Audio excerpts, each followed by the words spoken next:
Kementerian UMKM terus memacu agar rasio kewirausahaan nasional bisa mencapai 3,2% tahun 2025. Hal ini seiring dengan kontribusi UMKM sebesar 60,5% terhadap PDB nasional. Peningkatan rasio UMKM ini akan meningkatkan kontribusinya dan memperkuat pertumbuhan ekonomi. Berbagai kebijakan dan keberpihakan bagi wirausaha dan UMKM diwujudkan, mulai dari sinergi, mempermudah perizinan hingga fasilitas pemasaran dan digitalisasi. Untuk membahas lebih lengkap mengenai UMKM ini sudah hadir di studio Semesta Universe Menteri UMKM Bapak Maman Abdurrahman. Halo Bapak, selamat sore. Halo Mas. Terima kasih sudah hadir di sini. Apa kabar Anda? Baik sekali. Baik sekali. Kita ngobrolin UMKM selalu menarik. Di Hari Kewirausahaan Nasional kan Bapak sempat menekankan begitu ya, bahwa pemerintahan telah mengeluarkan berbagai kebijakan dan keberpihakan untuk wirausahawan dan juga UMKM. Apa saja sih Pak Maman kebijakan yang sudah dikeluarkan sejauh ini? Memang kalau kita mau bicara UMKM Mas, ini menarik sekali karena saya harus sampaikan begini. Ada kurang lebih sekarang 57 juta entitas usaha UMKM yang tersebar di seluruh Indonesia.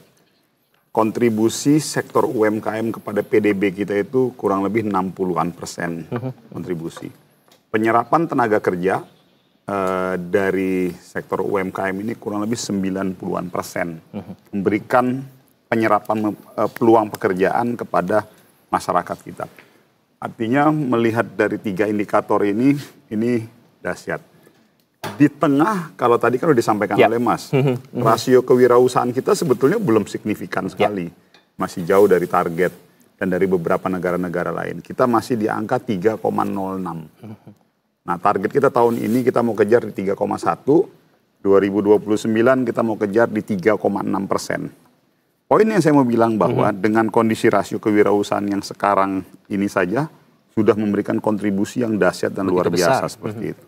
Bagaimana kalau kita dorong push naik ke atas. Nah, melihat kondisi real ini yang akhirnya dari Pak Prabowo memberikan instruksi, arahan kepada kami, pembantu beliau, untuk bagaimana bisa mengoptimalkan dan mendorong pertumbuhan di sektor UMKM ini lebih signifikan. Nah, salah satunya tentu ada dengan digitalisasi.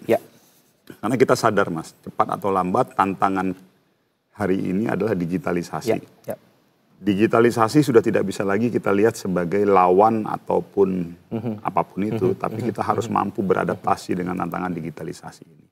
Makanya dari kami Kementerian UMKM kita akan mempersiapkan itu perangkat-perangkat untuk mulai menarik UMKM masuk ke dalam ruang digitalisasi. Nah, itu satu. Lalu yang kedua, kita sadar bahwa pada saat sekarang entitas 57 juta itu pasti dengan berbagai macam ragam isu. Salah satu isunya adalah pembiayaan. Jadi bagaimana mendekatkan akses pembiayaan ini ke bawah kepada masyarakat. Ini yang lagi kita dorong. Jadi bank-bank, pihak angel investor, ataupun fintech dan lain sebagainya kita buka, kebijakannya kita atur sedemikian rupa agar seluruh UMKM kita semakin mudah mengakses. Tapi saya sadar Mas bahwa masih ada beberapa contoh-contoh kasus di daerah-daerah yang juga saudara-saudara kita penggiat-penggiat UMKM ini juga masih punya problem dalam mengakses pembiayaan. Ini yang mau kita sempurnakan. Baik. Nah, terkait beberapa tantangan tentu kan banyak sekali wirausaha sering menemui kendala ya Pak dalam hal perizinan dan akses permodalan itu tadi yang sempat Bapak singgung. Apa saja sih Pak faktor-faktor yang menjadi penghambat itu sebetulnya yang di lapangan yang ditemui untuk mencapai 3,6 itu di 2029 nanti Pak? Banyak faktor Mas. Banyak sekali faktornya. Jadi tidak bisa nyelet dari satu ini. Jadi begini, sebetulnya kalau kita mau lihat antara usaha besar dengan UMKM ini sebetulnya sama isunya. Cuman bedanya di skala usaha aja. Nah, faktor perizinan, faktor peraturan di daerah, lalu isu penegakan hukum, lalu mengenai masalah literasi keuangan, literasi isu hukum, ini kan juga berbeda. Kalau di usaha besar terkait mengenai kesadaran atau pemahaman hukum bagi para pengusahanya sudah prudent tuh mereka, sudah paham. Tapi yang UMKM nih belum. Lalu mengenai bagaimana manajemen keuangan. Terkadang ya kita tahu pengusaha-pengusaha mikro yang kecil-kecil itu buka usaha kelontong dan sebagainya. kantong kiri yang seharusnya untuk modal usaha dipakai sama mereka untuk juga ini. Jadi hal-hal yang seperti ini, maka tadi selain tadi akses pembiayaan, pelatihan juga harus kita terus dorong. Nah, ini tidak bisa hanya sekedar menggunakan tangannya pemerintah pusat.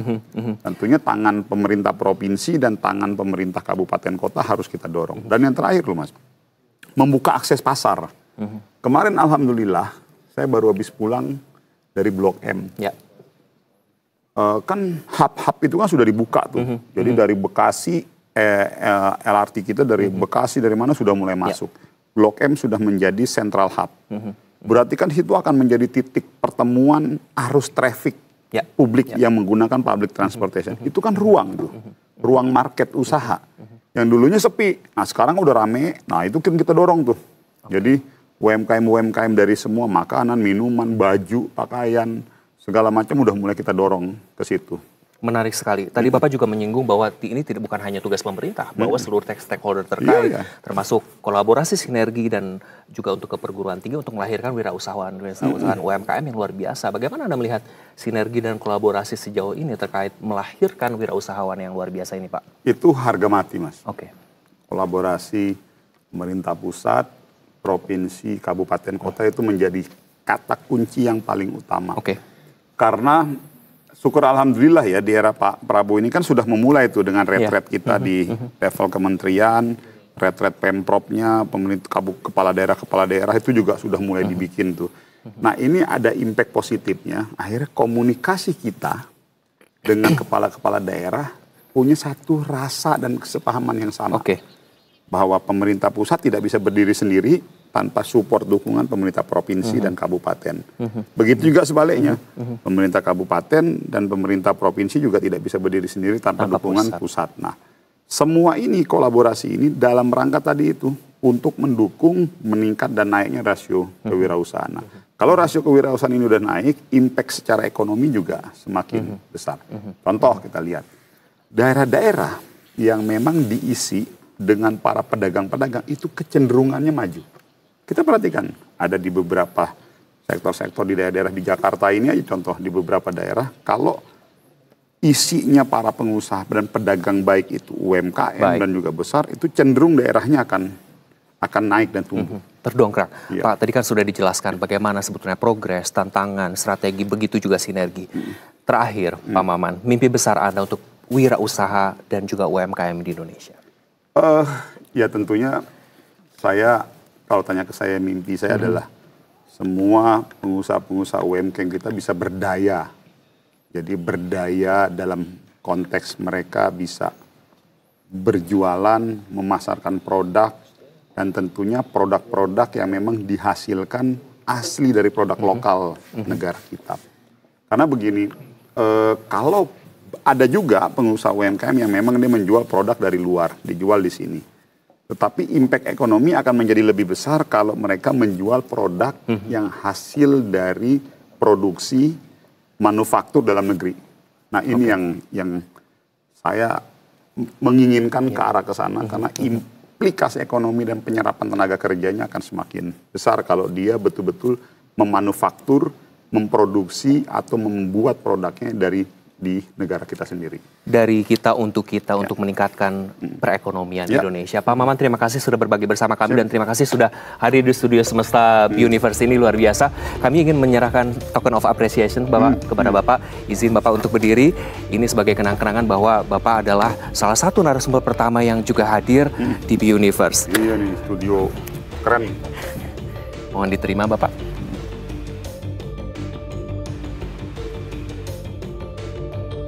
Bapak izin untuk membaca teaser sebelum kita jeda.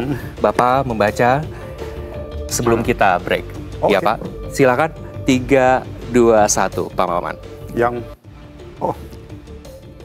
Pemirsa, jangan kemana-mana. Investor Market Closing akan kembali dengan berbagai diskusi dan informasi menarik lainnya usai jeda yang satu ini. Jangan kemana-mana.